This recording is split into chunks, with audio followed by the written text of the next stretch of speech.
Приветствую, друзья!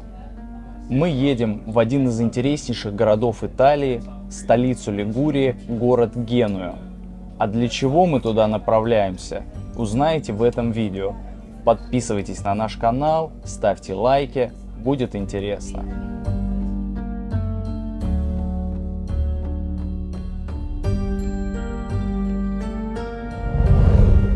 Христофор Колумб уже в 14-летнем возрасте впервые выходит в море, а к 32 годам он становится опытнейшим мореплавателем и капитаном корабля. Однажды он участвует в морском сражении на стороне, естественно, генуэзцев против Венецианского флота возле берегов Португалии. И Колумб связал железными цепями свой корабль с галерой венецианцев, которая во время боя загорелась, и огонь перешел также на корабль Колумба. И единственным способом спасти себя и экипаж был прыгнуть в воду и попытаться вплавь добраться до берегов Португалии. Выжить, естественно, удалось немногим, но Колумб спасся и волею судеб оказался в Португалии. Он добирается до Лиссабона. Известно, что португальцы того времени были самым предприимчивым морским народом Европы. Они прошли все западное побережье Африки и добирались до мыса Доброй Надежды. Интересно, что в 19 веке в районе Кейптауна был английский путешественник Джордж Томпсон, который рассказывал, что незадолго до его приезда местные жители нашли обломок какого-то древнего судна. И плотник установил, что это судно было выполнено из кедра. Известно, что ливанский кедр пользовался широчайшим распространением в древнем судостроительстве.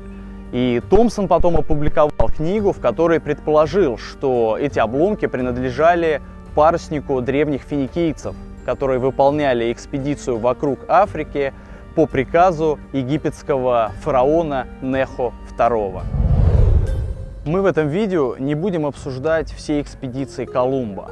Нам интересно, как он формировался как мореплаватель и как личность. Мы должны представить себе Лиссабон того времени. Этот город был сосредоточением португальской жизни. В нем проживало огромное количество мореплавателей и купцов с различных морских держав Европы. И Лиссабон таким образом оказался идеальной средой для Колумба. Именно в этот период его жизни в нем зарождается такой честолюбивый план добраться до Индии, плывя на запад, потому что по всей Европе ходили рассказы о баснословных богатствах Индии.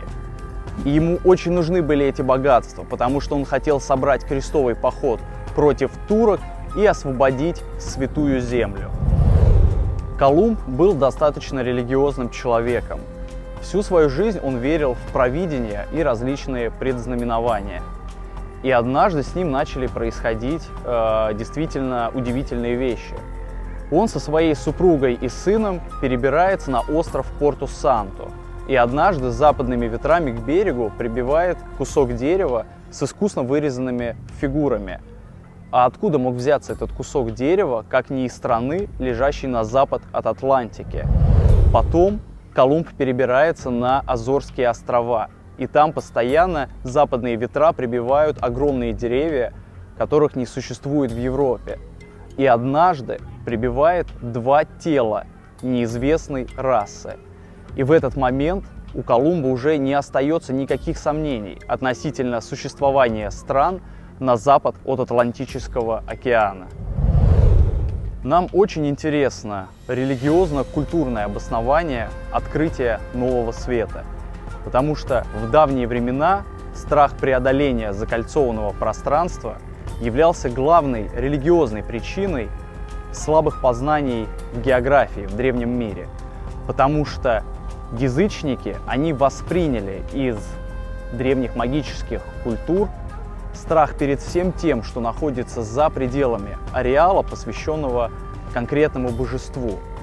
Таким образом, уже в новое время некая иллюзорность подталкивала мореплавателей к исследованию странных в своей неизвестности пространств, terra incognita, преодолевая предыдущий страх и давая надежду на обретение спасительного знания. С этой точки зрения мореплаватели служили священной такой миссии явления великолепия мира как Божьего творения. Колумбу для организации экспедиции, естественно, нужны были огромные средства, которых у него не было. Потому что в Португалии он жил лишь тем, что чертил карты для моряков и их продавал. И он в предвкушении будущих богатств очень хотел, чтобы экспедицию организовало его родное отечество Генуя. И он сюда возвращается, и здесь, в Генуэзском сенате, его внимательно выслушали, но ему в организации экспедиции вежливо отказали, сославшись на отсутствие денег в казне. Христофор принял решение отправиться в Португалию, и там его принял молодой король Жуан II, который с восторгом выслушал его план по открытию нового света и пообещал снарядить экспедицию. Но потом советники короля сказали после озвученных Христофором условий не соглашаться на это. А условия Колумба были таковы, что он станет вице-королем и генерал-губернатором всех открытых им островов и континентов, а также он будет получать половину доходов от того, что будет получать португальское королевство. А также ему должны были предоставить дворянский титул, который он смог бы передавать по наследству. Жуан II отказал в снаряжении экспедиции, но за спиной у Колумба он организовал свою экспедицию, так как Христофор предоставил им весь план. И португальские моряки отправились на запад по Атлантике, встретили первый же шторм и, испугавшись, вернулись. И Колумб узнал об этом вероломном поступке и решил направиться в Испанию. И в Испании он жил на протяжении 6 лет, добиваясь аудиенции католических королей. Католическими королями называли правивших в Испании короля Фердинанда и королеву Изабеллу, которые все это выслушали и согласились на его условия. Они даровали ему дворянский титул, который он смог передавать по наследству, но Христофор должен был оплатить 8-ю часть расходов на экспедицию. И в этом ему помог королевский казначей Луис де Санта-Хель, который был евреем, прятавшимся при королях от католической инквизиции. И именно благодаря Луису де Санта-Хелю Колумбу вообще удалось устроить вот эту вот аудиенцию. И важно отметить, что первые экипажи для кораблей Колумба, которые отправились в путешествие в 1492 году, были набраны из уголовников, потому что никто другой не хотел отправляться в неизвестное путешествие с человеком, в идею которого не верили ученые и с трудом доверяли монархи. В общей сложности Колумб совершил 4 экспедиции, и испанская корона не получала много доходов со своих новых колоний. А в 1498 году португалец Васко да Гама открывает настоящую Индию и возвращается с грузом пряностей, доказав, что Колумб на самом деле открыл не Индию и вообще он мошенник. Во время 4-й экспедиции Колумб уже сам понял, что он открыл не Индию. В 1499 году королевской четой были отняты от него отнято монопольное право на открытие новых земель, а в 1500-м католические короли посылают своего посланника на Эспаньолу, в которой находился Колумб. Эспаньола – это старое название острова Гаити. Этот человек берет власть на острове в свои руки, арестовывает Колумба и возвращает его в Испанию. И только благодаря покровительству местных финансистов с Колумба удалось снять все обвинения. В последние годы своей жизни Колумб тяжело заболевает. И на 55-м году он умирает, произнеся последние слова: «В Твои руки, Господи, предаю душу мою». Для современников смерть Колумба не была чем-то очень значительным. Лишь только в середине 16 века люди поняли, кем был Колумб, после того, как была завоевана Мексика и Перу, и огромное количество серебра и золота хлынуло в Европу. Колумб в действительности был великим мореплавателем, о котором до сих пор спорят историки. Кто-то говорит, что он был шотландцем, Кто-то говорит, что в юности он был пиратом.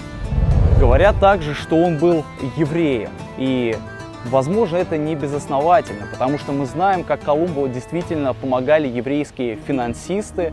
И существует мнение даже, что Америка была открыта для евреев, которые бежали постоянно от католической инквизиции. Но одно можно сказать точно. Сумма, которую потратила испанская корона на первую экспедицию, измеряется в 10 килограммах золота. А после 300 лет испанского владычества в Новом Свете испанская корона получила 3 миллиона килограмм золота. Мы наконец-то добрались до дома великого мореплавателя Христофора Колумба. Именно в этом доме он проживал в период примерно с 4 до 9 лет. Этот дом принадлежал его отцу, который был генуэзским ткачом и торговцем. И именно здесь, на первом этаже, была лавка, в которой отец Колумба торговал сыром и вином. Наверху располагались спальни, и, скорее всего, в доме был 3-й этаж. Но дом очень сильно пострадал в 1684 году, в момент бомбардировки Генуи так называемым королем солнца Людовиком XIV. Надеюсь, вам было интересно. До новых встреч!